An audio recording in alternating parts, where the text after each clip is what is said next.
Prime news, क्योंकि सच जरूरी है। बीजेपी ने 29 उम्मीदवारों के नामों का ऐलान किया। सुल्तानपुर से मेनका गांधी, पीलीभीत से वरुण गांधी और रामपुर से जया प्रदा को उम्मीदवार बनाया गया। आज ही अभिनेत्री जया प्रदा बीजेपी में हुई हैं शामिल। पीएम मोदी के संसदीय क्षेत्र वाराणसी में बाबा विश्वनाथ के दर पर सीएम योगी ने हाजिरी लगाई। भोले की मुख्यमंत्री ने पूजा अर्चना की।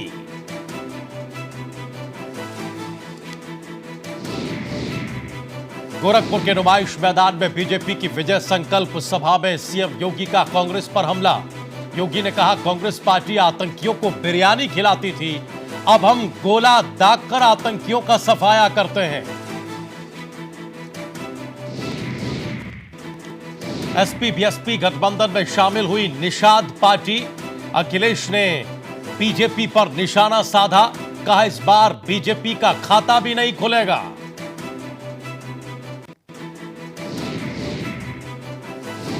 समाजवादी पार्टी ने 3 उम्मीदवारों के नामों की और घोषणा की। एटा से देवेंद्र यादव, पीलीभीत से हेमराज वर्मा और फैजाबाद से आनंद सेन यादव को उम्मीदवार बनाया गया। उधर राजस्थान के सूरतगढ़ में कांग्रेस अध्यक्ष राहुल गांधी का मोदी सरकार पर हमला। राहुल गांधी ने कहा, देश में 25 करोड़ लोग गरीब, यह देश के लिए शर्म की बात। गरीबी पर कांग्रेस करेगी सर्जिकल स्ट्राइक।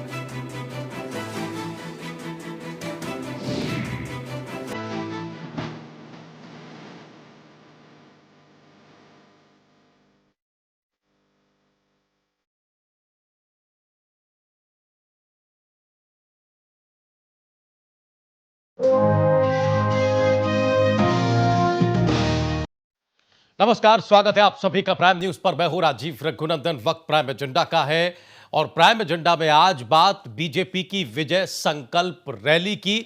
आज मुख्यमंत्री योगी आदित्यनाथ ने काशी से, अमित शाह ने मुरादाबाद से, स्मृति ईरानी ने भदोई से बीजेपी को जिताने का संकल्प लिया। वहीं सबके बीच आज बीजेपी ने अपनी एक और लिस्ट जारी कर दी, सूची जारी कर दी, जिसमें बीजेपी ने मेनका गांधी और वरुण गांधी की सीटों को आपस में बदल दिया। मतलब अब सुल्तानपुर से मेनका गांधी और पीलीभीत से वरुण गांधी चुनाव मैदान में होंगे, चुनाव लड़ेंगे। लेकिन सीटों की ये अदला बदली क्यों की गई, ये समझना होगा। वहीं बीजेपी ने अपने वरिष्ठ नेता मुरली मनोहर जोशी का टिकट काट दिया है, जिसकी चर्चा पहले से ही हो रही थी कि आडवाणी के बाद अगला नंबर जोशी का होगा। बीजेपी ने कानपुर से जोशी की जगह अब सत्यदेव पचौरी, जो कैबिनेट मंत्री हैं उत्तर प्रदेश की सरकार में, उनको उम्मीदवार बनाया है। बीजेपी ने अपनी लिस्ट में जहां कई उम्मीदवारों के टिकट काटे हैं, वहीं कई उम्मीदवारों के टिकट बदले हैं। बीजेपी ने आगरा से मौजूदा सांसद रामशंकर कठेरिया को इस बार इटावा भेज दिया है।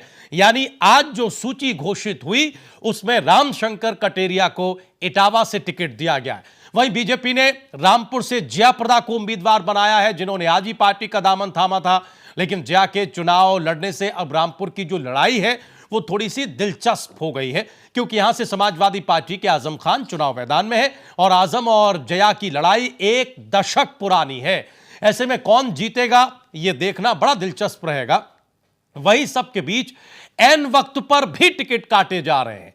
बीएसपी ने फतेहपुर सीकरी से राजवीर सिंह की जगह अब गुड्डू पंडित को कैंडिडेट बना दिया है। यह देखिए, राजवीर सिंह ने कल ही अपना पर्चा भर दिया था, यानी नॉमिनेशन कर दिया था। अब एक दिन में अचानक क्या बात हो गई कि बीएसपी को यह फैसला करना पड़ा, बहन जी ने यह डिसीजन लिया। क्या हुआ यह मायावती जी ही बेहतर बता सकती हैं, लेकिन जो हम बता सकते हैं वो आपको बता रहे हैं। आज निषाद पार्टी और जनवादी सोशलिस्ट पार्टी की महागठबंधन में एंट्री हो गई, जिसके बाद अखिलेश यादव ने यह दावा किया कि 74+ जीतने का दावा करने वाली बीजेपी का उत्तर प्रदेश में खाता भी नहीं खुलेगा। नतीजे वैसे ही आएंगे जैसे उपचुनाव में आए थे, बाई इलेक्शन में आए थे। लेकिन अखिलेश की इन उम्मीदों को प्रियंका गांधी ग्रहण लगाने का काम कर सकती हैं, जो लगातार उत्तर प्रदेश में एक्टिव हैं, जिनको लेकर जानकार भी ये मान रहे हैं कि प्रियंका जितना नुकसान बीजेपी को पहुंचाएंगी, करेंगी, उससे ज्यादा वो महागठबंधन को पहुंचाएंगी। प्रियंका गांधी 28 मार्च को भगवान राम की नगरी अयोध्या जाने वाली हैं। वैसे आज उनका कार्यक्रम था, वो कैंसिल हो गया। सवालों में एक सवाल ओम प्रकाश राजभर के अल्टीमेटम का भी है, क्योंकि कल ओम प्रकाश राजभर ने, उनकी पार्टी ने बीजेपी को सोच विचार करने के लिए 24 घंटे का अल्टीमेटम दिया था। वहीं आज राजभर ने कहा कि कांग्रेस उन्हें 8 सीटें ऑफर कर रही है। अब सवाल यह है कि अगर कांग्रेस राजभर की पार्टी को 8 सीटें दे रही है तो राजभर ले क्यों नहीं रहे हैं? कहीं ऐसा तो नहीं है कि कांग्रेस को बीच में लाकर राजभर बीजेपी से वार्निंग वाली पॉलिटिक्स कर रहे हैं? वैसे सवालों में एक सवाल आम आदमी पार्टी और कांग्रेस के गठबंधन का भी है, जो अब तक तो होता हुआ दिख नहीं रहा है, लेकिन क्या होगा ये देर रात, देर शाम या फिर कल हम सबको पता चल सकता है। कहा यह गया है कि राहुल गांधी को, जो कांग्रेस पार्टी के अध्यक्ष हैं, उन्हें अधिकृत किया गया है कि वही कोई अंतिम डिसीजन, कोई अंतिम फैसला लें। तो कुल मिलाकर हर जगह जो चुनावी खिचड़ी है राजनीतिक दलों की, वो पक रही है। कहीं कोई अल्टीमेटम दे रहा है, कहीं अचानक सीट बदल दी जा रही है, कहीं एक नेता एक पार्टी से दूसरी पार्टी में जा रहा है। इस तरह की स्थिति है, इसे हम जरा टटोलने की कोशिश करेंगे। जल्दी से परिचय कराएं, कई खास मेहमान हमारे साथ मौजूद हैं। आज नोएडा स्टूडियो में हमारे साथ हैं समाजवादी पार्टी के नेता प्रवक्ता विजय राठी साहब। बहुत स्वागत है राठी साहब आपका। हमारे साथ लखनऊ से जो मेहमान जुड़े हुए हैं उसमें सम्मानित वरिष्ठ पत्रकार प्रभात त्रिपाठी जी हमारे साथ हैं। स्वागत है सर। रितु सिंह रावत जी हमारे साथ हैं, भारतीय जनता पार्टी के नेता प्रवक्ता। पीयूष मिश्रा जी हमारे साथ हैं, सुहेल देव समस्त भारत पार्टी के नेता प्रवक्ता, और अंशु अवस्थी जी हमारे साथ हैं, कांग्रेस पार्टी के नेता प्रवक्ता। सभी मेहमानों का बहुत बहुत स्वागत है। सबसे पहले हम एक प्रभात जी की टिप्पणी ले लेते हैं, ये जो स्थिति है इस पर। प्रभात जी, ये जो आने जाने का दौर है ना, बीएसपी ने अचानक टिकट काट दिया, उधर बीजेपी ने जैसा कि कयास था आडवाणी जी के बाद जोशी जी का टिकट काट दिया, कई केंद्रीय मंत्री मैदान में उतार दिए। 2-3 के नाम तो बिल्कुल स्पष्ट हैं, रीता बहुगुणा जोशी इलाहाबाद से हैं, सत्यदेव पचौरी कानपुर से आ रहे हैं, यानी जोशी जी की जगह जिनको टिकट दिया गया है। ये क्या चल रहा है सर, क्या हो रहा है? ये अंतिम वक्त में जो फैसले बदले जा रहे हैं, इनकी क्या वजह लग रही है आपको? देखिए राजीव जी, सबसे पहले तो टिकट काटने का जो प्रोसेस होता है, जो राष्ट्रीय पार्टियां हैं, सत्ता में 5 साल मोदी की सरकार रही और एंटी कैम्बेंसी एमपी लोगों की थी। आगरा में जिस तरह कठहरिया का टिकट काट के और इटावा उनको भेजा गया, और इटावा में दोहरे का बहुत बड़ा विरोध था, दोहरे को लेके वहां पे भाजपा यूनिट में पूरा विरोध था।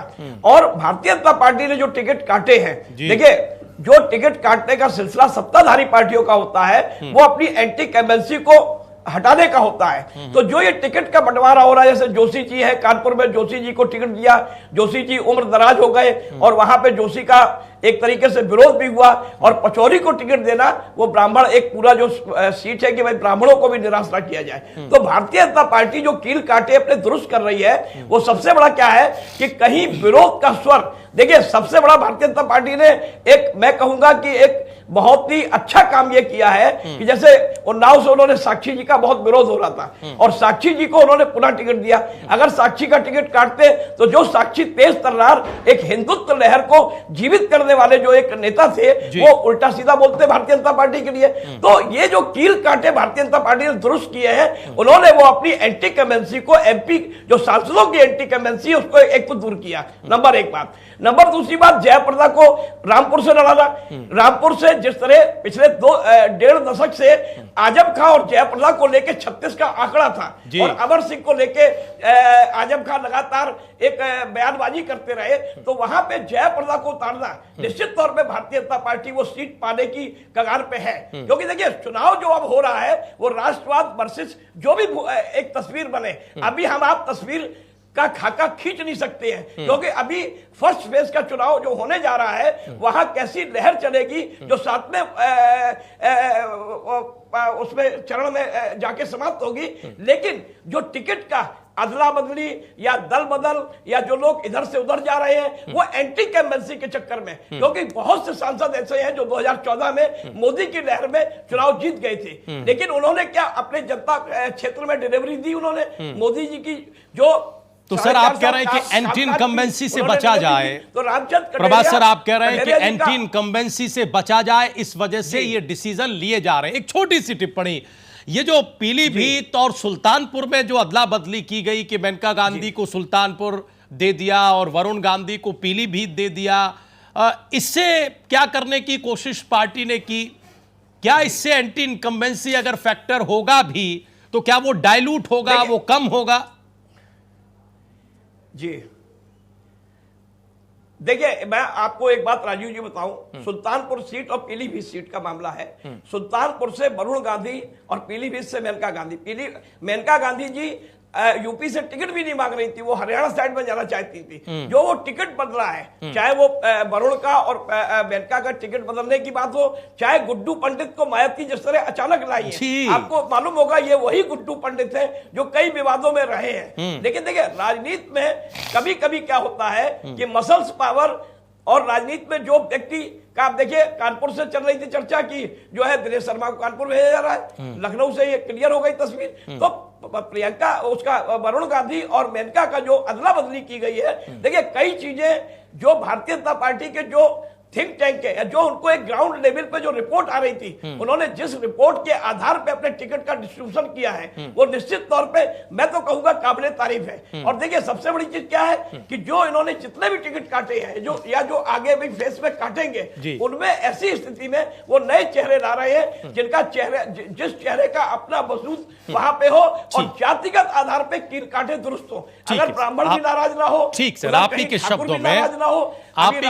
में कुल मिलाकर सर कील कांटे दुरुस्त करने की बात हो रही है, कील कांटे दुरुस्त करने की कोशिश हो रही है। और ऐसा लग रहा है कि सबसे ज्यादा जो कील कांटे बिगड़े हुए हैं वो भारतीय जनता पार्टी के भीतर है, क्योंकि बहुत सारा डेवलपमेंट उन्हीं की पार्टी में इस वक्त हो रहा है। जाहिर है कि वो सत्ता में है तो एंटी इनकम्बेंसी भी एक फैक्टर होगा। इससे पहले कि मंशु जी, रितु जी और वहां पीयूष जी को जोड़ें, हम आज विजय राठी जी से चर्चा शुरू करेंगे पॉलिटिकल पैनल में।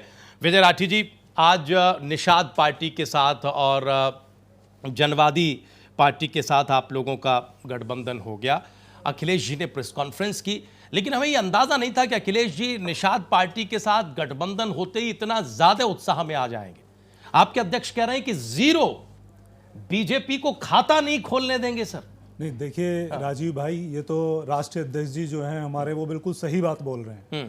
पहले तो मैं आपको ये बता दूं कि जब हम लोगों का गठबंधन हुआ था तभी ये तय हो चुका था यूपी में, और चूंकि ये जनता का गठबंधन था कि भारतीय जनता पार्टी कोई सीट नहीं जीतने वाली है। लेकिन अगर थोड़ी बहुत कसर इसमें बाकी थी, अगर ऐसा लग रहा था कि कहीं कुछ छोटा मोटा थोड़ा इधर उधर हो सकता है, तो वो कसर आज हमारे राष्ट्रीय अध्यक्ष जी ने पूरी कर दी है।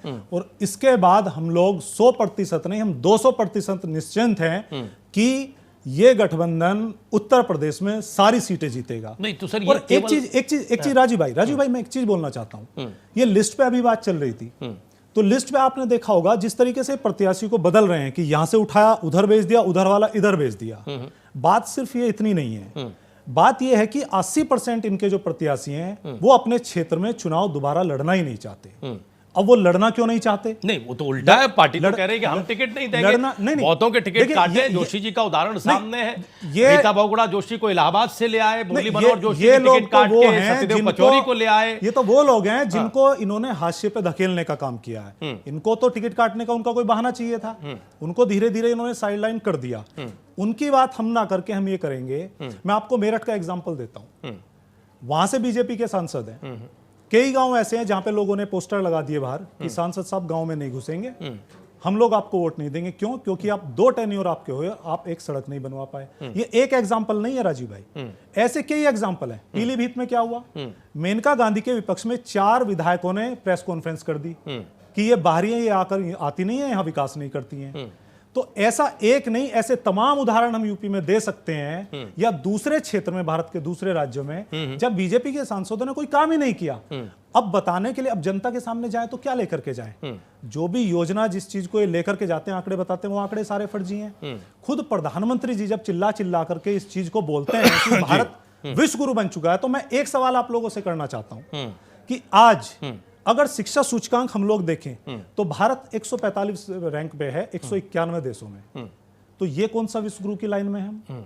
अगर हैप्पीनेस इंडेक्स में हम देखें तो भारत की स्थिति लगातार खराब होती जा रही है। पहले 122 रैंक, फिर तो 135 ये तो ठीक है, ये रैंक और सूची- उसके बाद 140 रैंक। ये सूची तो देखिए, अभी आई, नहीं, आपके ये अभी आंकड़े आई, एक और हमें सर एक बात ट्रांसपेरेंसी, बताइए ना, देखिए, चुनावी बात। अच्छा चुनावी बात हम करें कि ये जो भ्रष्टाचार की निषाद बात पार्टी करें, का तो- साथ तो- मिलने से ही आप लोग कहने लगे कि बीजेपी का खाता नहीं खुलेगा, नहीं। जबकि बीजेपी अपने डेवलपमेंट के एजेंडे को लेकर, अभी प्रभात जी भी कह रहे मैं थे, राष्ट्रवाद के भाव को लेकर मैं इतनी वही ज्यादा आपसे- आक्रामक और आतुर मैं है। वो ये कह रही कि हमने तो साहब महागठबंधन को पहले ही हरा दिया, कार्ड ढूंढ लिए। ठीक। हाँ। अब देखिए, कहने से ऐसे क्या होता है, ऐसे वैसे तो ही जैसे आप कह रहे हैं। ऐसे तो ये उपचुनाव में भी बोल रहे थे। हाँ। उपचुनाव में ये क्या बोल रहे थे, ये बोल रहे थे कि कहीं गठबंधन समाजवादी पार्टी कहीं दिखाई नहीं देगी। रिजल्ट क्या हुआ? रिजल्ट तो बिल्कुल उल्टा हुआ। कैराना में क्या हुआ, फूलपुर में क्या हुआ, नूरपुर में क्या हुआ, ये सारी जितने चीजें हैं, देखिए ग्राउंड पे ये लोग नहीं है। अगर ऐसी बात है तो सांसद अपनी सीट से लड़ने के लिए तैयार क्यों नहीं है? वो क्यों सीट चेंज करने के लिए सांसद तैयार है, पार्टी टिकट काट रही है। तो पार्टी टिकट काट रही है। पार्टी जानती है इस चीज को कि जब किसी ने भी कुछ कि हमारे नहीं किया, सांसद ने काम नहीं किया। सांसद ने नहीं, खुद प्रधानमंत्री ने काम नहीं किया। उन लोगों को, सब लोगों को पता है काम। आप मुझे बताइए किस चीज में काम हुआ है। मैं एक चीज आपसे पूछना चाहता हूं। ओहो, प्रधानमंत्री अभी देखिए, अभी हम ऋतु जी के पास जाएंगे, वो लंबी लिस्ट बता देंगे। मैं आप वो जनधन योजना से चालू करेंगे, फिर वो उज्ज्वला पर जाएंगे, फिर वो बिजली पर आप जाएंगे। उज्ज्वला की अगर बात है करें, ना? देखिए आप एक देखिए, मैं आपसे बता दूं, मिनिस्ट्री ऑफ पेट्रोलियम का ये आंकड़ा है। हाँ। ये जो पेट्रोलियम एनालिसिस सेल है, उसे देख लीजिए आप। हमारी सबसे ज्यादा जो गैस आती है वो सऊदी अरबिया से आती है। जब तक इन्होंने सिलेंडर बांटे वो, तब तक जो ग्राफ है वो गैस का बढ़ता रहा। हो सकता है इन्होंने सिलेंडर भरे हुए बांट दिए, लेकिन अभी एक साल पीछे से आप लोग देखें, जब उसमें एक सैचुरेशन है, उस सैचुरेशन के बाद अब उसमें डाउनवर्ड ट्रेंड है। अब वो गैस का जो हम मतलब आप वही कह रहे हैं कि भरवा नहीं पा रहे हैं। इसका मतलब भरवा नहीं पा रहे हैं। तो ये साले, अब आप उपलब्धियों की बात कर रहे थे, हमने वो 16,000 करोड़ का, वो उपलब्धियां जो पार्टी दावा करती है, 16,000 करोड़ का ये लॉस है देश को, हाँ। जो आपने उज्ज्वला में लगा दिया। अच्छा, तो आप कह रहे हैं कि जिसे ये उपलब्धि बता रहे हैं वो उपलब्धि नहीं, वो दरअसल उपलब्धि लॉस है है, नहीं, वो बिल्कुल लॉस है। ठीक। आपको एक और मैं एग्जांपल दे दूं अब आपको। सर चलेंगे, हम फिर लौटेंगे, तब आप रखिएगा अपने एग्जांपल। हम ऋतु जी को और अंशु अवस्थी जी को और यहाँ पीयूष जी हमारे साथ हैं। हम ऋतु जी से एक बार काउंटर ले लें आपकी बात का। ऋतु जी, हमें ये बताइए कि क्या वाकई पार्टी एंटी इनकम्बेंसी के फैक्टर को क्या काफी बड़ा करके देख रही है, जिस वजह से इतने परिवर्तन आप लोगों को करने पड़ रहे हैं? मेरे सवाल को संजीदगी से एड्रेस करिएगा। इतना ही नहीं, उत्तर प्रदेश की सरकार में जो मंत्री पद को सुशोभित कर रहे हैं, उन्हें भी आपको चुनाव मैदान में उतारना पड़ रहा है। ऐसा क्यों करना पड़ रहा है मैम? अगर केंद्र की सरकार ने, चूंकि ये देश का आम चुनाव है, भारी डेवलपमेंट देश में किया है तो?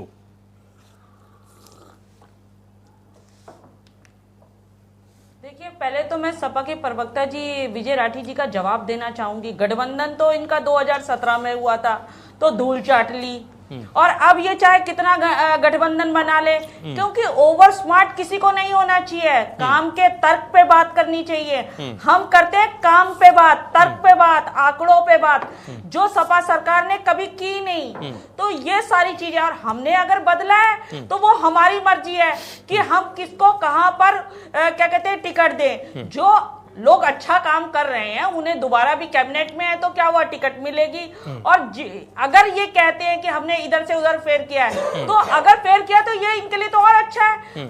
हम तो इनको रिजल्ट दिखाएंगे ना, कि जो काम करने वाला बंदा है वो जहां भी खड़ा होगा उसको वहां टिकट मिले, वहां उसको जीत मिलेगी, क्योंकि जीत उसी को मिलती है जो काम करता है। तो सपा सरकार जो लोग है ना, प्रवक्ता, ये दूसरी पार्टियों को सिर्फ विपक्ष में तानाशाही की तरह, गठबंधन की तरह, इस तरह के एक भ्रम फैला के कि हम गठबंधन बना के जीत जाएंगे। हम सिर्फ बात करते हैं तर्क पे, आंकड़ों पे, काम पे। तो एक प्रश्न पर तर्क रखिए ऋतु मैम। ये भी सबसे बड़ा झूठ है। हम एक सवाल ले लें, इससे पहले कि आप लोग के आरोप प्रत्यारोप चालू हो, हमें अंशु जी को जोड़ना है। और अभी सिलेंडर की बात करते हैं, गैस की बात करते हैं। ऋतु जी हमें एक छोटे से प्रश्न का उत्तर तर्क सहित दीजिए। करोड़ों लोगों को हमने सिलेंडर बांटा, किसी ने आंदोलन कर दिया। एक तर्कपूर्ण उत्तर दीजिए मैम। आपने कहा ना तर्क से बात, हमें ये बताइए कि इतनी बड़ी संख्या में आप टिकट काट क्यों रही है अगर आपके सांसदों ने काम किया? तर्क दे, बताएं कि ऋतु कौन सा जी, आंदोलन हो गया कि अरे सिलेंडर ऋतु जी हमें आप नहीं अच्छी मिल रहा है। बात कह रहे हैं, हम तो उसी बात से जोड़ के एक प्रश्न रख रहे हैं, आप बताइएगा। हमने अनुरोध किया कि थोड़ी संजीदगी से, अगर आपके सांसदों ने, यानी सिटिंग मेंबर ऑफ पार्लियामेंट ने अगर अच्छा काम किया, तो ये अदला बदली या फिर इतनी बड़ी तादाद में टिकटों का कटना क्यों है? ये क्या दिखाता है, ये बताइए। क्या ये एंटी इनकम्बेंसी का खतरा नहीं है? मैं फिर दोहरा रहा हूं।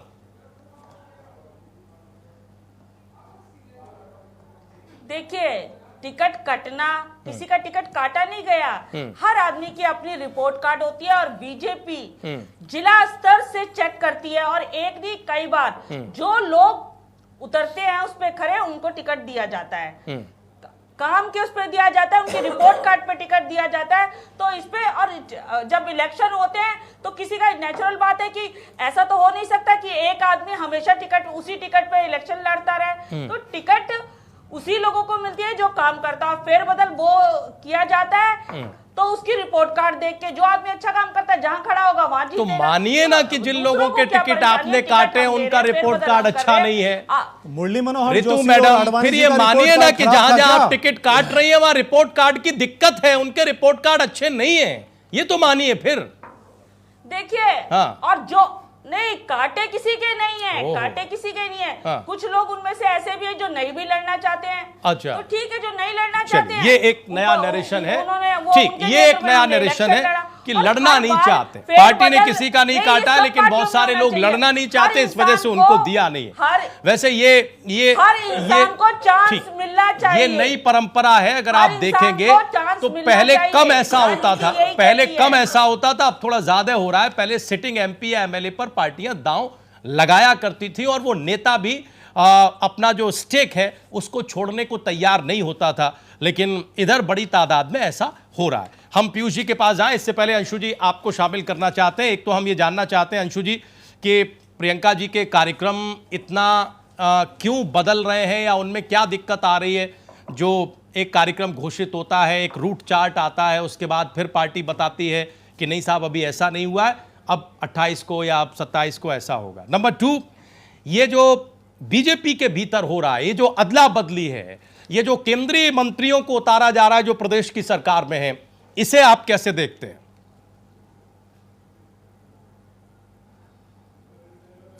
देखिए राजीव जी, एक बात तो ये है कि श्रीमती प्रियंका गांधी जी का कार्यक्रम बिल्कुल यथावत है। 27, 28, 29 का उनको उत्तर प्रदेश रहने का था, वही है, सिर्फ स्थान का परिवर्तन है। 27 को उनको अयोध्या जाना था, तो 27 को अमेठी में कार्यकर्ताओं का प्रशिक्षण है, उसमें भाग लेंगी और अमेठी में 28, रायबरेली में 28 को रहेंगी, 29 को अयोध्या जाएंगी। कार्यक्रम बिल्कुल वैसे ही है, सिर्फ डेट का फर्क है, स्थान और सब कुछ यथावत है।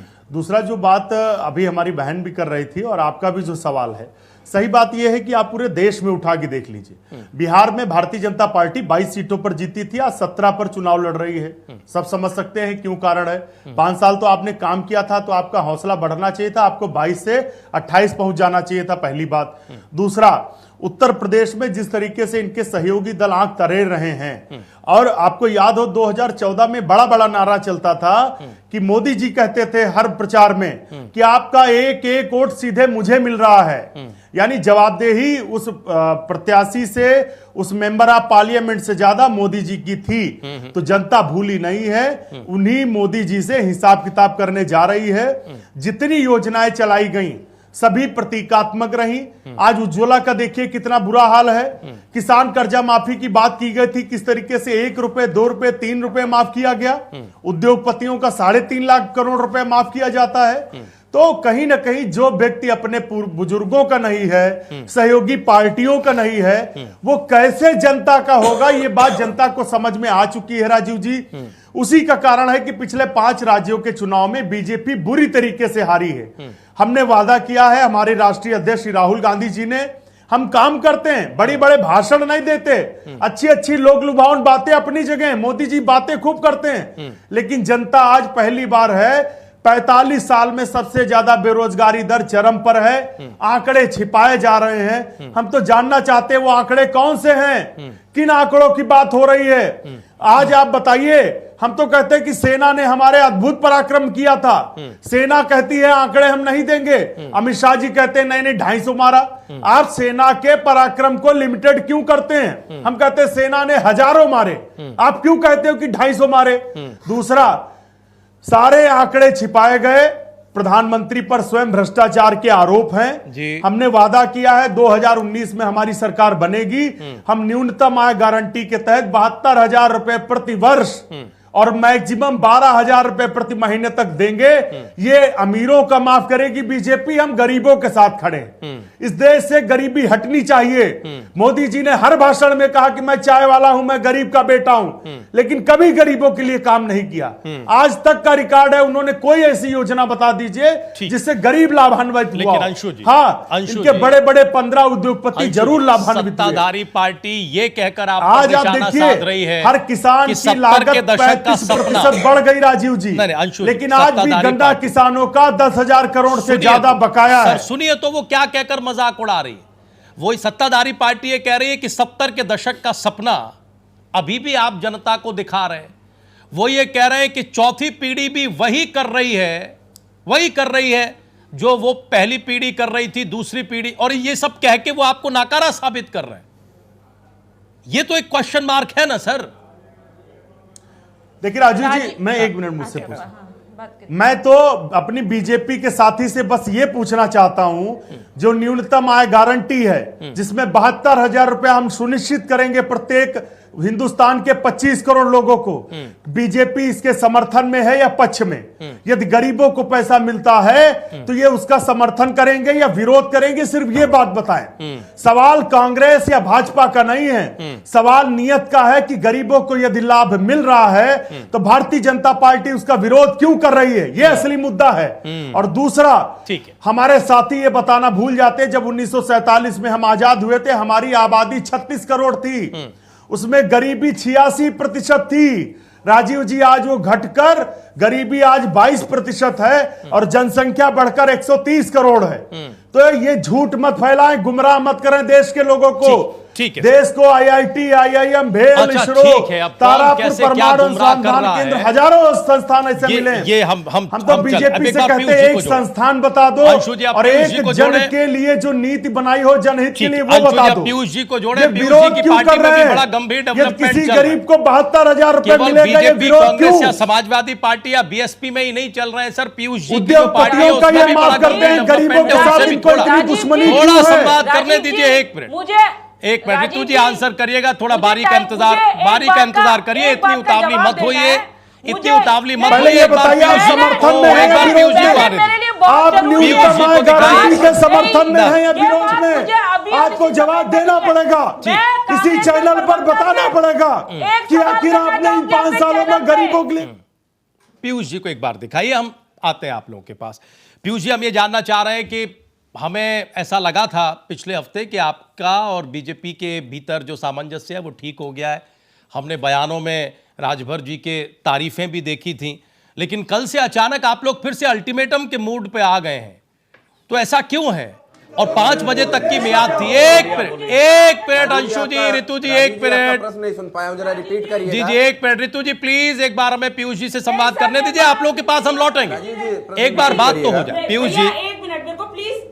1 मिनट रितु जी, नहीं, मुझे अभी देना इसका जवाब। ठीक है, ये बता दीजिए, ये बताओ कि समर्थन में हो कांग्रेस के प्रवक्ता से गारंटी के समर्थन में हो विरोध में? 72,000 मिलना चाहिए कि नहीं मिलना चाहिए? 72,000 मिलने पर बीजेपी को दर्द क्यों है? 72,000 रुपए प्रतिवर्ष यदि गरीब को मिलेगा तो दर्द क्यों? बीजेपी से उद्योगपतियों के साथ क्यों? ये असली मुद्दा है। आप सुनो, ये जब किसी किसान को मिलता है, जब किसी गरीब को मिलता है, बीजेपी विरोध करती है। हमने 3 प्रदेशों में किसानों का कर्जा माफ किया, उत्तर प्रदेश में भी करेंगे, पूरे देश में हो गया। लेकिन अब आप लोग तो कम से कम पढ़े लिखों की तरह हैं कि विरोध थोड़ा सा तो गंभीरता, अगर किसी थोड़ा सा तो गंभीरता समझिए।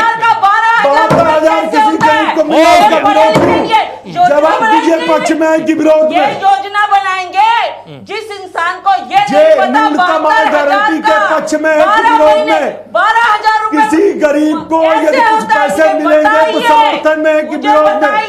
बीजेपी अपना गरीब विरोधी चेहरा दिखा रही है, बीजेपी अपना गरीब विरोधी चेहरा दर्शा रही है।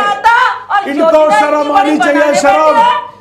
ये गरीब विरोधी लोग हैं, ये गरीब किसान विरोधी लोग हैं।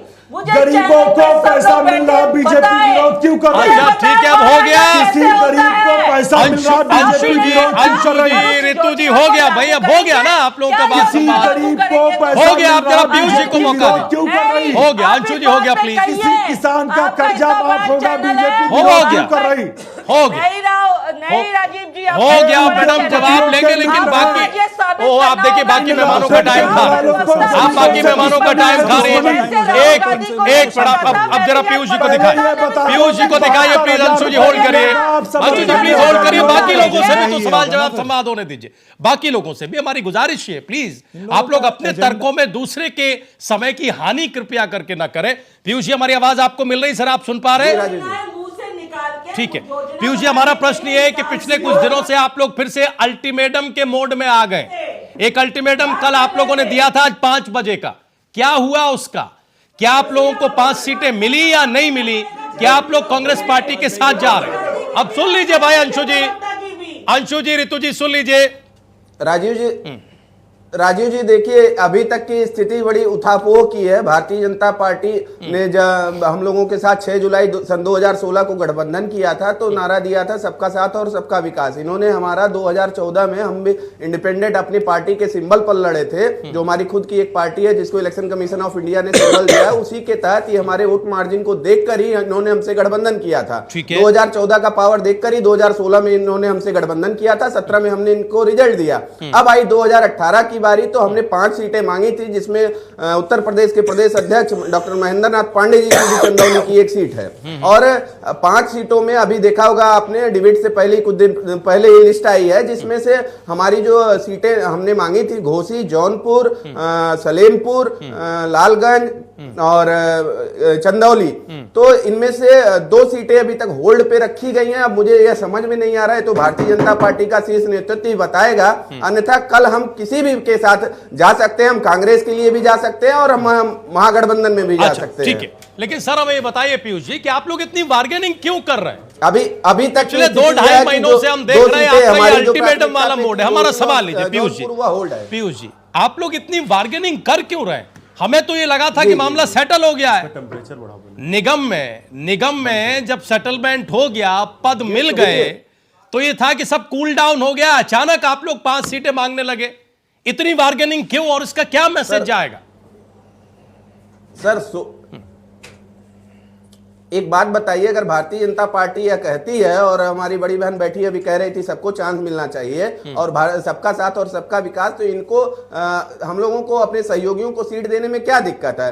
पिछले महीने की 26 तारीख को आदरणीय अमित शाह जी ने हमसे और एक सहयोगी पार्टी अपना दल से लिस्ट मांगा था कि आप जहां जहां लड़ना चाह रहे हैं वहां पे अपनी सूची दे दीजिए। उन्होंने भी दिया, हमने भी दिया, उनके 2 सीट डिक्लेयर हो गए। अभी तक हम आज की स्थिति में हम अभी पेंडिंग में पड़े हुए हैं। तो अगर आपको नहीं लड़ाना था तो आपने सूची मांगी क्यों? हमारे रास्ते तभी अलग हो जाते, पहली बात। और दूसरी बात कि हमारे लिए हमेशा विकल्प खुले हुए हैं, हम किसी की गुलामी नहीं करते, हम भाजपा के नहीं, हम भारतीय समाज पार्टी हैं, हम इनके सहयोगी हैं। अगर इन्होंने कल तक नहीं डिक्लेयर किया जौनपुर और घोसी, जो अब 2 बची है 5 में से, तो हमारे रास्ते कल से ही अलग हो जाएंगे। और रही बात बार्गेनिंग के लिए 16 साल हो गए, आपको बताना चाहूंगा। 27 अक्टूबर सन 2002 को पार्टी बनी थी, 16-17 साल हो गए। हमारे राष्ट्रीय अध्यक्ष श्री ओम प्रकाश राजभर जी ने कैसे इस पार्टी को लाके खड़ा किया, इसके पीछे कितने कार्यकर्ता हैं, सबकी आशाओं पे हमें खरा उतरना है। तो निश्चित ही अगर हम इस चुनाव में नहीं जाते हैं तो हम अपने पार्टी के कार्यकर्ताओं को क्या जवाब देंगे? ठीक है, इसीलिए बहुत अच्छी बात है कि आप बिल्कुल कट टू कट बात कर, 2 सीटें कल तक नहीं, ठीक 2-5 जो भी दे रहे हैं, नहीं हो रही है। एक प्रश्न और पीयूष जी, वो हमें ये बताइए कि फिर विकल्प क्या? अगर कल कोई 2 राय नहीं है सर, अगर कल बीजेपी के साथ आपके रास्ते बंद हो जाते हैं, खत्म हो जाते हैं, तो विकल्प क्या है और विकल्पों में भी आपकी प्रायोरिटी क्या है?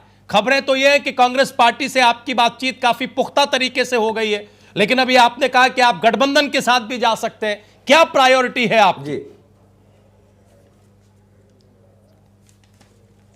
देखिए, हम जो अपनी मांग कर रहे थे, 5 सीटें मांगी थी, उसमें 3 डिक्लेयर इन्होंने कर दिए, 2 बची है। अगर इन दोनों पर भी ये कल फैसला नहीं देते हैं तो हमारे लिए सारे विकल्प खुले हुए हैं। हम अपने दम पर भी लड़ सकते हैं और हम कांग्रेस के साथ भी जा सकते हैं और हम महागठबंधन में भी जा सकते हैं। सबसे हमारी बातचीत चल रही है, सबसे ऑलरेडी हो रखी है। और ये आपकी सबसे बातचीत इनको कितना डरा रही है, इसका अंदाजा शायद आपको होगा। हम ऋतु जी से लेंगे, लेकिन पहले प्रभात जी की एक टिप्पणी बनती है इन 2-3 सवालों पर। राठी साहब हम आ रहे हैं।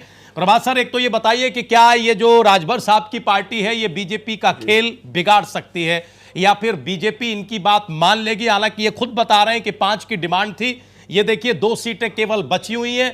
उम्मीद बहुत इसी बात की है कि बीजेपी केवल 2 ही सीटें ऑफर करे और वो इनके खाते में डाल दे।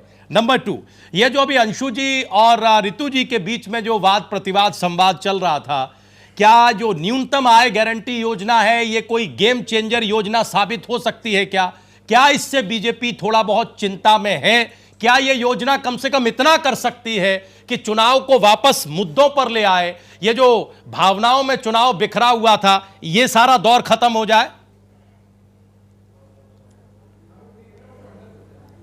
देखिए राजीव जी, पहले तो मैं ओम प्रकाश राजभर जी की बात करूं। निश्चित तौर पे राजभर जब 17 में चुनाव लड़े थे तो उनकी 7-8 सीटों में विधानसभा में जो उनका एक वोट ऑफ परसेंटेज था, वो भारतीय जनता पार्टी को समझना चाहिए था कि अगर इतना आपके गठबंधन के लोग हैं, सबके साथ सबके विकास की बात करते हैं, तो 1 सीट जौनपुर की और घोसी आप दे देते।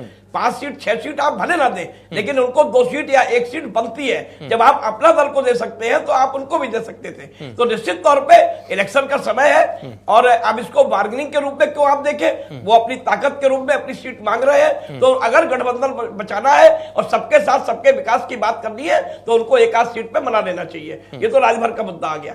अब दूसरी बात राहुल जी की जो बात है, देखिए निश्चित तौर पर राहुल जी ने जो ये ऐलान कल किया है, इससे कहीं ना कहीं भाजपा के थिंक टैंक या जो लोग थे वो उनको ये उम्मीद नहीं थी कि राहुल जी इतना बड़ा एक ट्रम्प कार्ड अपना जो है प्रस्तुत करेंगे। देखिए अभी जो रितु जी कह रही थी 12,000 का जो मामला था, ये मैं आपको क्लियर कर दूं कि 12,000 तक की आय वाले व्यक्ति इस योजना में लाभान्वित होंगे। अगर किसी को 6,000 लाभ हो रहा है तो वो 6,000 की पूर्ति उस योजना से की जाएगी। तो निश्चित तौर पर गरीबों के लिए एक बड़ा मास्टर कार्ड है, बड़ा ट्रम्प कार्ड है और राजनीति में हर एक व्यक्ति को ट्रम्प कार्ड खेलने का अधिकार है। जब मोदी कोई बड़ी घोषणा कर सकते हैं तो उससे बड़ी घोषणा मैंने आपसे कहा था कि बड़ी लकीर खींचने की जरूरत है। तो अब राहुल जी वो लकीर खींचने का प्रयास कर रहे हैं। अगर उन्होंने गरीबों की बात कही है, उन्होंने कहा चौकीदार की बात की है कि चौकीदार अमीरों के चौकीदार हैं, तो देखिए राजनीति में वाद विवाद हर एक व्यक्ति को लोकतंत्र में अपना अधिकार है। तो जो ये योजना का घोषणा की है उन्होंने, अब देखना ये होगा कि क्या इस घोषणा का कितना इम्पैक्ट पड़ता है। राजू जी एक बात आप समझ लीजिए, अगर कांग्रेस उत्तर प्रदेश में कमजोर नहीं होती तो 2019 का निश्चित तौर पे एक परिणाम अलग होता। और मैं बहुत निश्चित एक बिल्कुल समीक्षा कर रहा हूं स्पष्ट कि गठबंधन को भी यह सोचना चाहिए था कि आपको कांग्रेस के साथ मिलकर, अगर आप भाजपा को हटाने की बात कर रहे हैं तो आपको कांग्रेस के साथ उत्तर प्रदेश में लगभग 15 सीटें देके निभाना चाहिए था। तो अब ये कहानी अलग हो गई। मायावती का एक अपना एक अलग आइडियोलॉजी है, मायावती का पोस्ट पोल अलायंस की एक अलग आइडियोलॉजी है। तो अब कांग्रेस को प्रियंका जिस तरीके से कांग्रेस में आई है, वो मैं उसको 2022 का इलेक्शन देख रहा हूं उत्तर प्रदेश का, और निश्चित तौर पे 2019 में 2 सीटों से कांग्रेस इंप्रूव करने जा रही है, मेरा ऐसा मानना है। और अब ये जो लड़ाई है 20 बनाम 60 की है। मैं आपको इसको ब्रेक के बाद रिफाइंड कर दूंगा कि 20 बनाम 60 मैंने क्यों कहा। लोकसभा चुनाव की जो लड़ाई हो रही है, 80 करोड़ वोटर है और आप भी समझ जाएंगे, आप देश के बहुत अच्छे एंकर हैं, बहुत अच्छे पत्रकार हैं। सर ठीक, अब हम एक बार जरा यहां राठी साहब के पास आए। 2-3 सवाल हैं राठी साहब। एक तो ये है कि ये जो आज जया प्रदा जी चली गई रामपुर में, और अदावत सब जानते हैं पार्टी के भीतर भी और बाहर भी, हम और आप भी जानते हैं, तो क्या कड़ी टक्कर आजम खान साहब को मिलेगी? नंबर 2, आपने मेरठ का जिक्र किया। प्रधानमंत्री मोदी कल से अपने चुनाव प्रचार का आगाज कर रहे हैं और वो मेरठ की धरती से ही कर रहे हैं। प्रधानमंत्री मोदी की संभाषण शैली, उनकी प्रचार शैली हम सब जानते हैं। क्या मोदी जब एक बार प्रचार का आगाज करेंगे और निकलेंगे तो आपको लगता है कि सेम वेव भले ही न क्रिएट करें, लेकिन उसके आसपास वो कुछ करने कहने की कोशिश करेंगे? अब जैसे देखिए, उन्होंने एक रैली में महामिलावट वाली बात कही और सारा पॉलिटिकल डिस्कोर्स, सारा डिस्कशन उस मिलावट की तरफ चला गया। तो कितना खतरा आप मान रहे हैं, कितनी बड़ी चुनौती आप मान रहे हैं कि जब प्रधानमंत्री इस प्रचार के मैदान में कूदेंगे? तो देखिए राजीव भाई, सबसे पहले मैं आपकी बातों के भी जवाब दूंगा, लेकिन मैं पहले एक बार बीजेपी प्रवक्ता ने कुछ बातें कही थी जी प्लीज, मैं उनकी बातों के जवाब देना चाहता हूं। सबसे पहले उन्होंने कहा था कि 2017 में भी गठबंधन था, तो मैं इनको मेरी ये एडवाइस है फ्री में कि आप ये थोड़ा सा ये लोग पढ़ लिया करें। 2017 में बसपा से हमारा गठबंधन नहीं था, अब आपका और गठबंधन कांग्रेस का? बसपा से। हाँ, कांग्रेस का अभी स्थिति दूसरी है। एक बात, दूसरी बात इन्होंने कहा कि तर्क पे बात करिए, ये बड़ी हास्यास्पद बात से है। नहीं था, आज लेकिन हिंदुस्तान, कांग्रेस से था। देखिए आज गठबंधन पहली तो बार था। ऐसा हुआ। अच्छा मैडम, अब सुन देखिए, लीजिए, काउंटर मैडम, का मैं मौका बीच में मिलेगा, नहीं आप बोला। जवाब दीजिए। राजीव भाई मैं बीच में नहीं बोला। ठीक। नहीं, मैं बीच ऋतु में नहीं मैडम बोला। आप सुन लीजिए, हम मैं देखिए जानता आप हूं, जानते हैं, मैडम देखिए भाजपा आप के जानते हैं प्रस्ताव सबको मौका गुस्सा मिलता है, में आप अपनी बारी में खूब मैं- काउंटर करिएगा, आप ही बिल्कुल, का समय होगा। बिल्कुल। बोलिए, हाँ। बोलिए बोलिए। अरे ये बहुत पढ़ लिख के आई, पूछे नोटबंदी के बाद। अच्छा ठीक है अंशु जी, हो गया प्लीज, अंशु जी हो बहुत गया। पढ़ लिख के देखिए, आई। हो गया सर, अंशु जी, मैं हो आप गया। लोगों के बीच में निजी नहीं बोला। टिप्पणियां मत करिए, जिस डिबेट तरीके को से चलने शांति दीजिए। से मैंने सुना, कितने लोग जिस तरीके से राजीव भाई अच्छा राठी जी को स्क्रीन पर दिखाएं। अंशु जी, अंशु जी और ऋतु जी प्लीज मैं पर्सनल सेटलमेंट मत करिए, आरोप प्रत्यारोप नहीं। सुन लीजिए, बीच में नहीं बोला। हाँ, नहीं बोले राठी जी, आप लोग इसे- उनकी बात भी सुनिए। बोलिए। अरे मोदी जी की सबसे बड़ा स्थिति यही है आज इस देश में कि ये लोग सुनना नहीं चाहते, ये लोग सवाल भी विपक्ष से पूछना नहीं, चाहते आप हैं। बोलिए, आप बोलिए। मैं ये कहना चाहता हूं, जब ये बोल रहे हैं कि तर्कों पे बात करो, तो कौन से तर्क पे बात करें? तर्क तो जो डेटा है वो लीक होके आ रहा है। एनएसएसओ का जो ऑफिस का जो डेटा था अनएम्प्लॉयमेंट का, वो इन्होंने बाहर नहीं आने दिया। उसी के ऊपर मीनाक्षी जी ने और मोहनन जी ने इस्तीफा दे दिया जी। वो डेटा किसी तरीके से लीक होकर के आया, पब्लिक डोमेन में आया, हम लोगों को पता चला। यही पता चला कि अब तो ये पता चला कि 4 करोड़ से ज्यादा नौकरियां खत्म हो चुकी हैं 45 साल में सबसे कम वगैरह। उसके बाद वो सारी चीजें CMIE ने भी दिया है। उसके बाद भी ये कहते हैं तर्कों पे बात करो। 2016 के बाद से फार्मर्स कितनी सुसाइड कर रहे हैं उसका डेटा इन्होंने रिलीज नहीं किया। ये कहते हैं तर्कों पे बात करो। तो तर्क तो जो रिलीज इधर उधर से लीक होकर के आते हैं, हम उन पे बात करते हैं जो खोजी पत्रकारिता आपका आरोप ये कि डेटा बाहर नहीं आने देते, फिर भी कहते हैं तर्कों पर बात। फिर भी कहते हैं तर्कों पे बात करो। ठीक है। उसके बाद मैं एक चीज कहना चाहता हूं कि जीडीपी की बात करते हैं, जैसे चिल्ला के बोलते हैं 7% है, लेकिन आया तो 6.6% है। मैं ये कहना चाहता हूं बुनियादी जो 8 सेक्टर हैं, 3 सेक्टर तो अभी दिसंबर 2018 में नेगेटिव में चल रहे थे, लेके 4.3 से 4.8 तक, फिर भी ये कहते हैं कि जीडीपी 7% होगी। ये कौन सा आंकड़ा लगाते हैं हम लोगों को समझ नहीं आता। उसके बाद एम्प्लॉयमेंट पे अनएम्प्लॉयमेंट पे कोई डेटा नहीं निकलने देते। उसके बाद जितना भी आप देखिए, एक चीज ये कहते हैं किसानों का। अब आपने मेरे से सवाल किया, सबसे पहले है महामिलावट।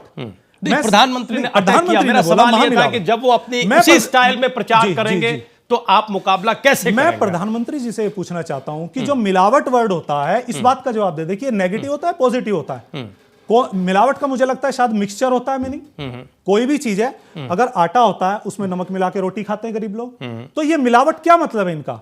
तो ये जिस चीज को महामिलावट बता रहे हैं वो अच्छी चीज के लिए भी हो सकता है। हम लोग ना इस चीज पे, और दूसरी चीज है, देखिए उनकी जो प्रचार है ना, देखिए उनकी जो प्रचार शैली है, हम उस पर नहीं जाना चाहते। क्योंकि आप ये बताइए, जीएसटी का जिक्र वो नहीं कर रहे हैं, नोटबंदी का वो नहीं कर रहे हैं। आप देख लीजिए जीएसटी का कलेक्शन जो उनका लक्ष्य था उससे बहुत नीचे आया। 1000 करोड़ रुपया टेक्सटाइल इंडस्ट्री का जीएसटी में रिफंड हुए बिना रुका हुआ है अभी। तो वो चीज वो बात नहीं करेंगे, नोटबंदी पे वो बात नहीं करेंगे। जब वो विकास का एजेंडा लेकर के आए थे, तो मेरा ये कहना है कि वो विकास के एजेंडे पे बात अब क्यों नहीं कर रहे हैं, इसलिए वो बात नहीं कर रहे हैं। देखिए राजीव भाई, ट्रांसपेरेंसी इंटरनेशनल की रिपोर्ट है कि भारत भ्रष्टाचार में आगे बढ़ा है। अच्छा ठीक है, एक मिनट देखिए, हंगर पावर्टी, जो पावर्टी इंडेक्स है, जो हंगर इंडेक्स है, उसमें 55 से 103 पे पहुंचा। मतलब गरीब लोग या भूखे लोग बढ़ रहे हैं। मैं ये पूछना चाहता हूं, आप जितनी योजनाएं चला रहे हैं, डेवलपमेंट वो कहां है? वो दिखाई क्यों नहीं दे रहा?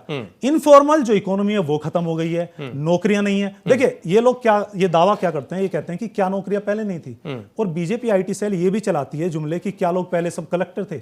हम लोग ये नहीं कह रहे, ठीक है लोग पहले भी बेरोजगार थे, लेकिन क्या बेरोजगारी का परसेंटेज जो 7 से भी ऊपर जा रहा है, और जो 18 से 28 के लोग हैं जो ग्रेजुएट हैं, उनमें 18% से ऊपर जा रहा है, क्या ये पहले था? ये पहले नहीं था। ऐसी मतलब चीजें हम लोग आपके आने से बढ़ा है, आप कह रहे हैं इनके आने से इनकी सरकार में इतनी ज्यादा खराब बढ़ा है, और इनके दावे को झुठलाता है। दावे को बिल्कुल झुठलाता है। डेवलपमेंट का दावा एक तरफ है और बाकी सारे इंडेक्स आपको नीचे दिखा रहे हैं। आप मुझे एक चीज बता अगर दीजिए, डेवलपमेंट हुआ है तो वो इंडेक्स भी ऊपर जाने चाहिए, बिल्कुल ऊपर जाना चाहिए, किसी भी चीज का इंडेक्स। एक चीज और मैं कहूंगा, संक्षेप में करें, हम जवाब भी तो लेंगे। मैं उनका जवाब देना चाहता हूं। पहली बार ऐसा हुआ है दुनिया में, सबसे जो भ्रामक आंकड़े थे वो चाइना के माने जाते थे, लेकिन पहली बार दुनिया में ऐसा हो रहा है। हमारे यहाँ जो फॉरेन डायरेक्ट इन्वेस्टमेंट था वो जीडीपी देखकर आ जाता था कि भाई जीडीपी कितनी है। आज लोग जीडीपी पे विश्वास ही नहीं कर रहे। ऐसा क्या माहौल प्रधानमंत्री ने, बीजेपी सरकार ने बना दिया कि लोग जीडीपी को देखकर विश्वास ही नहीं करें कि विकास इतना हो रहा है, क्योंकि सेक्टर तो औंधे मुंह गिरे पड़े हैं, फिर भी जीडीपी बढ़ रही है। तो ये चीज हमारी समस्या पर है और मैं चाहता हूं प्रवक्ता और सारे लोग इस चीज का जवाब दें। गंभीर सवाल है आपका। हमें लगता है कि ऋतु जी, क्योंकि अभी तर्क की बात कर रही थी, कोई बीच में प्लीज डिस्टर्ब नहीं करेगा। ऋतु जी कुछ गंभीर सवाल उठाए हैं, आंकड़े देकर उठाए हैं, तर्कों के साथ उठाए हैं, कई सारी इंडेक्स का जिक्र किया है, बहुत सारी जो इंटरनेशनल फोरम है उनकी चर्चा यहां राठी जी ने की है। कुल जमा उनका सवाल यह है कि अगर डेवलपमेंट हुआ है या आपकी सरकार ने किया है, जो कि आप लोगों का दावा है, तो फिर तमाम जो इंडेक्स हैं वो नेगेटिव या फिर कम क्यों हैं? ये दोनों चीजें सापेक्ष चलनी चाहिए थी लेकिन नहीं चल रही हैं, क्यों?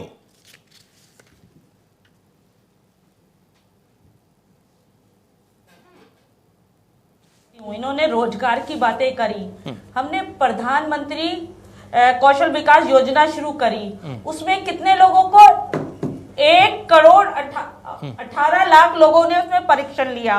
उसके लिए हमने मुद्रा लोन शुरू किया, उससे लोगों ने लोन लिया और उससे लोगों ने अपना काम शुरू किया। मैं ज्यादा नहीं बोल रही हूँ कि अगर किसी ने भी लोन लिया, काम शुरू किया, तो एम्प्लॉय तो रखेगा ना। मैं तो ये नहीं कह रही कि किसी ने 20 रखे, किसी ने 10 रखे। मैं तो ये कह रही हूँ कि अगर कोई छोटी सी दुकान भी खोलता है ना, वो भी 2-3 एम्प्लॉय जरूर रखता है। जब हमने 1,18 लोगों को परीक्षण दिया, लोगों ने लोन लिया, तो आप सोचिए ना कितने करोड़, ये तो 2 करोड़ की बात कर रहे हैं, मैं तो कह रही कितने करोड़ लोगों को रोजगार मिला। तो ये शायद ये देखना नहीं चाहते, समझना नहीं चाहते। ये योजनाएं जो बनाई हैं ये देश की जनता के लिए तो बनाई हैं। क्या उज्ज्वला योजना, जनधन योजना, महिलाओं को इतनी योजनाएं दी, लोगों ने अपने लोन लेके कारोबार शुरू किया। तो आज विपक्ष इतना परेशान क्यों है? परेशान इसलिए है क्योंकि विपक्ष को पता है कि अब ये कहीं इनका वजूद सब कुछ खत्म हो गया है। ठीक है। अच्छा, अब एक बार अंशु जी कोई जवाब नहीं है। अब ये अच्छा, आपके विपक्ष के पास कोई जवाब नहीं है और आपने अपने तरीके से तर्क भी रखा। ठीक, अंशु जी, अब एक बार, अब देखिए अंशु जी की बारी। अंशु जी हमें ये बताइए कि सारी बातें ठीक हैं। अंशु जी सवाल ले लीजिए। सारी बातें ठीक हैं, लेकिन आप प्रधानमंत्री मोदी की स्टाइल को जानते हैं और पिछले 4-5 साल में देश ने तजुर्बा भी किया है, कई राज्यों ने भी किया है। कल से प्रधानमंत्री प्रचार की शुरुआत कर रहे हैं, कैसे मुकाबला होगा उनके प्रचार का, ये बताइए।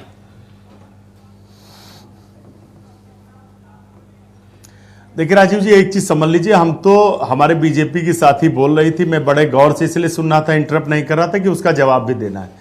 हम तो इन्हीं के आंकड़ों की बात कर रहे हैं। जैसा सपा के साथी ने भी कहा, पहली बार ऐसा हो रहा है कि 2014 और 15 के बाद जो बेरोजगारी के और रोजगार देने के आंकड़े थे वो संसद के पटल पर नहीं रखे गए।